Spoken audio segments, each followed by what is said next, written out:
My name's Oli Ross. I've been in property since 2009. I've been in off-plan property since 2013. I started in a estate agency with Foxtons, which was quite the experience, and I moved to off-plan, as I said, in 2013.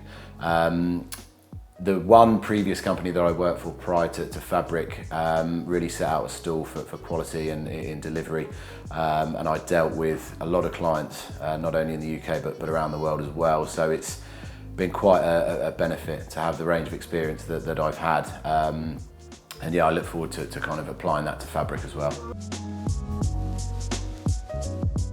Fabrik Invest for me have got a very strict due diligence process when they're taking on new developers and new developments.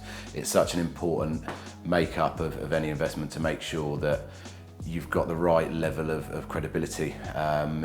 Working with Fabrik is peace of mind for me, and will continue to be, knowing the strenuous kind of back of house run through there is to even take anything on board for me is great, because it gives you the passion and the confidence to speak to investors in the same nature.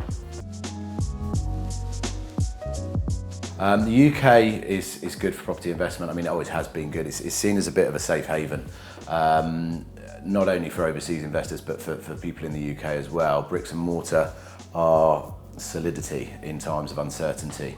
I think we'll emerge from the recession stronger. Property always does, it bounces back.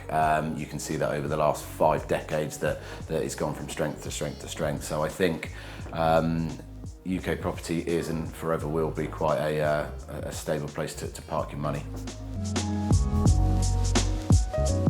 I personally would invest in a couple of spots in the UK. You've got cities in the north, Liverpool, Manchester and Birmingham, which are ever developing, and there's a lot of investment going in there. I think Liverpool tips the scales there for me. Manchester and Birmingham, fantastic cities, but they've had a lot of investment and a lot more business going to them over the last 10 years. Liverpool is, I think, on the cusp of a real growth period there, and a sustainable growth period with the redevelopment of the docks, and with the amount of money that's going into the city centre redevelopment as well.